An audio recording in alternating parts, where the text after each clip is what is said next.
Bonjour, je m'appelle Anaïs Grammatico, j'anime la chaîne La Petite Histoire du Patrimoine et je souhaite vous présenter mon projet de web-série documentaire. En quoi se démarque-t-il? Je vous l'explique tout de suite. Mais d'abord, de quoi s'agit-il?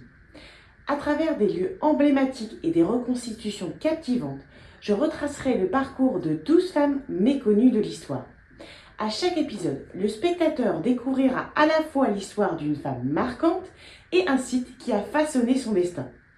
Pour le plonger vraiment dans l'époque, des scènes de reconstitution s'ajouteront à mes déambulations narratives et aux interviews de spécialistes.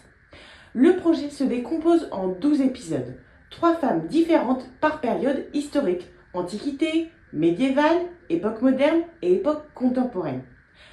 En travaillant régulièrement avec des reconstituteurs in situ, je me suis rendu compte de ses atouts pour raconter une histoire juste et intéressante pour le grand public, sans tomber dans les clichés des docu-fictions et des parcs à thème. Avec ce format, je veux à la fois voir l'étincelle de curiosité intellectuelle dans les yeux des enfants et l'approbation des professionnels de l'histoire. Et tout comme les autres vidéos de ma chaîne, je ne veux pas seulement vulgariser l'histoire, je veux faire découvrir notre magnifique patrimoine au plus grand nombre et sensibiliser le public à sa préservation. Enfin, j'ai choisi le thème des femmes d'exception méconnues, non pas dans un but bêtement féministe, mais pour ces raisons que je vais vous exposer. D'abord, au contact des reconstituteurs, souvent archéologues, j'ai découvert ou redécouvert des femmes au destin inspirant. Et je souhaite le dévoiler au grand public.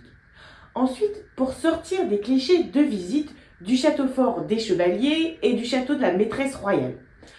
Enfin, bien que parisienne et fière de l'être, je reste et je resterai admirative du magnifique patrimoine de nos régions. En tant que femme qui chérit sa liberté, je suis féministe, mais jamais dans la surenchère. En tant qu'historienne, je refuse de calquer ma vision de femme du XXIe siècle sur les mœurs d'une autre période. Donc, pour conclure, toutes ces facettes de ma personnalité commune à beaucoup d'autres me poussent à mener à bien cette série documentaire et à révéler le destin et le patrimoine de ces 12 femmes pour qu'elles inspirent ceux qui la verront, tout comme elles m'ont inspiré. J'espère que ce projet vous plaira et qu'il sera retenu. Merci.